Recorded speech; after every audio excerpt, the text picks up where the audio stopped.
Hello, how is it going? Hope you're doing well. Welcome to another Bottle episode.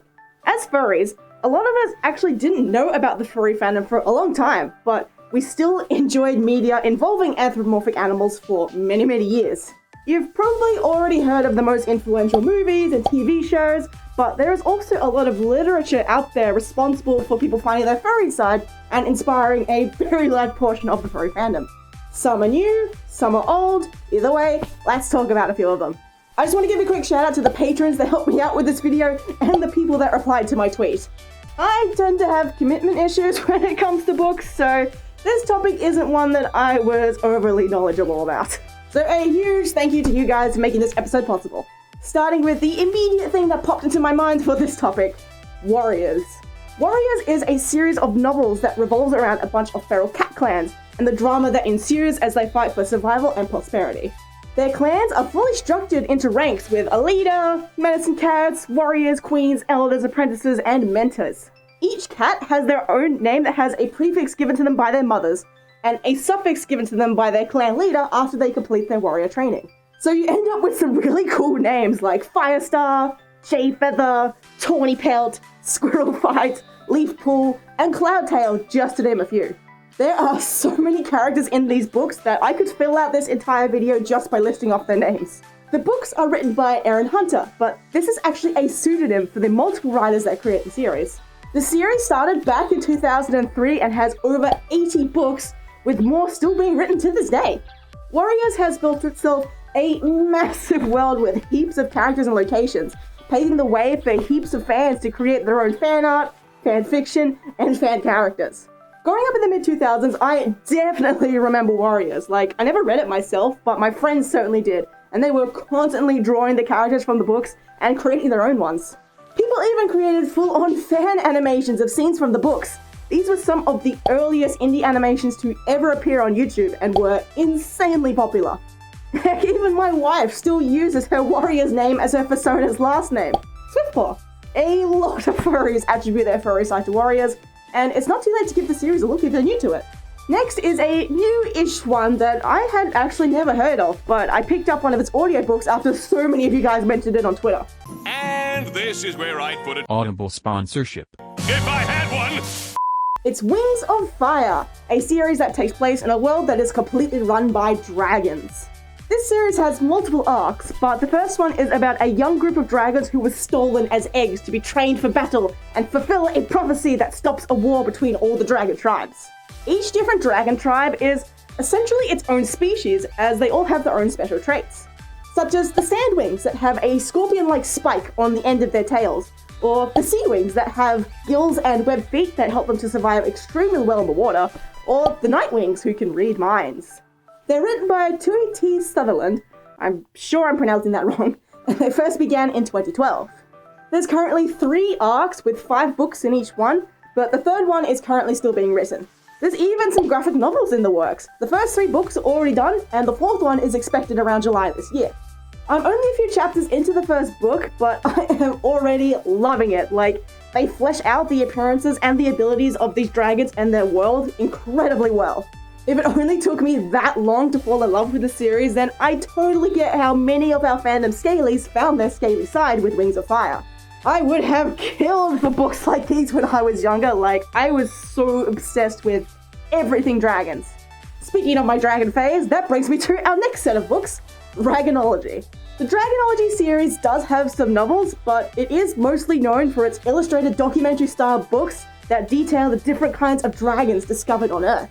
It goes into full detail, including their tracks, activity signs, habitat, dung, and backs it up by citing actual ancient history. So when I was 9, I fully believed that dragons were real. Like, I would get mad if I saw these books in the fiction section and would move them to the non-fiction appropriately. It wasn't just me either. I had a whole posse of dragon hunting friends. Like, we wanted to find that Australian one so badly.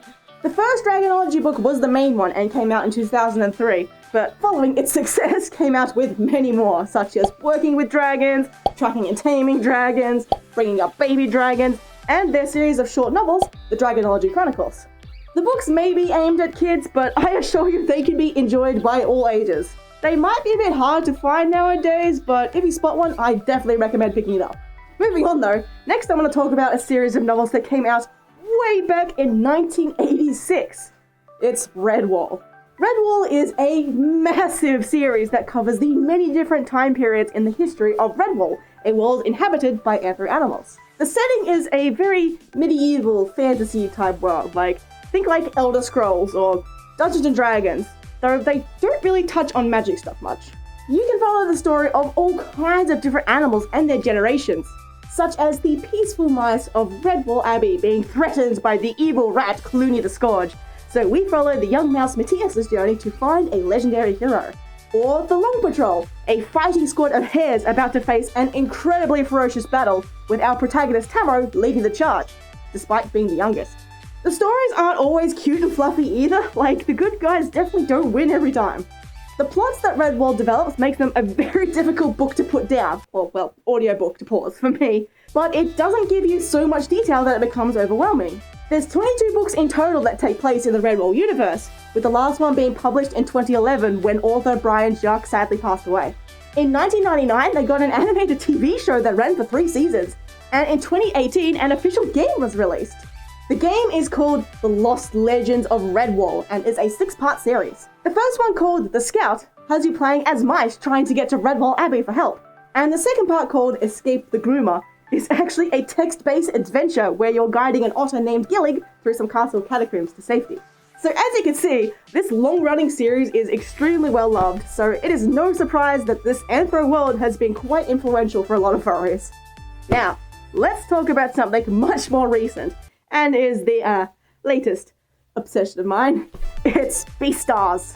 Beastars is a manga that debuted in Japan in 2017, but in October 2019, it was released as an anime and has completely taken the furry world by storm. Myself and many others had no idea the manga was even a thing before the anime, so we have all rushed over there to get reading. The way that I like to describe Beastars is it's Zootopia, but if Disney didn't have to stick to a G rating. These anthro animals live in a modern setting, but the darker elements of such a world aren't hidden from view. Carnivores and herbivores may live in peace, but the series literally starts with an alpaca that has been murdered and is believed to have been eaten by one of the carnivores in our main school setting. Our protagonist is one of the high school students, a wolf named Legosi. He sort of gets stuck in the middle of all this murder drama, all while having very conflicted feelings about a fellow rabbit student. He's not entirely sure if he's in love with her, or if he just wants to eat her. I don't want to spoil too much more of the story than that, but the social dynamic building that Beastars does is what I think draws a lot of people in. It's a world full of anthros, completely inclusive of all the issues that come with that. There's no magical meat that the world just has from unknown sources. The only meat comes from other members of society. Obviously, eating people is very illegal, so carnivores have to get their protein from substitutes like eggs, which are laid by anthro chickens. But at one point, Legacy and his carnivore friends find themselves in a dark market that is selling fresh meat. And they're not sure if they should be enlightened or horrified at the darker things going on that they weren't aware of. Just as a warning though, Beastars is definitely targeted towards a mature audience, as there are some fairly graphic violent scenes and some sexual elements. But if you're a mature adult like me, she says, talking to herself in a blue kangaroo costume, then I would highly recommend you check out the Beastars manga, or the anime when it drops on Netflix very soon. But the manga is miles ahead of the anime. The final book that I have time to talk about today is Animorphs. It revolves around a group of 5 people and 1 alien who have the ability to transform into any animal that they touch, and they are secretly defending the Earth from an alien invasion. It was the 90s, aliens were the big thing. However, the trade-off with their ability is they can't stay in animal form for more than 2 hours, otherwise they won't be able to become human again. So for us kids who are like, oh, where's the downside with that? We're furries now.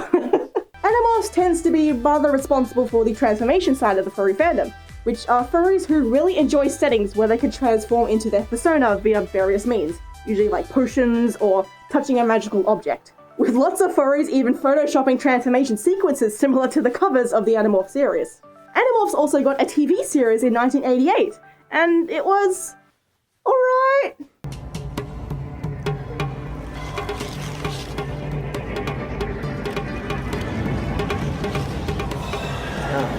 Yeah, let's just leave that in the 90s, shall we? And with that, that is all I have time to talk about today, sorry. Some honorable mentions are The Inheritance Cycle and The Guardians of Gahul. There are just so many good books out there that have influenced a large portion of our furry fandom. If there are any books that you were inspired by, especially ones that I didn't mention, please let me know in the comments and what it was it did for ya. A patron shout out to Raiden Shadow. Thank you so much for your support, Raiden Shadow, helping to bring this video to these guys. But of course, thank you so much for watching. You're awesome, you're amazing, you're incredible, I love you, and I hope to see you in the next video. Bye!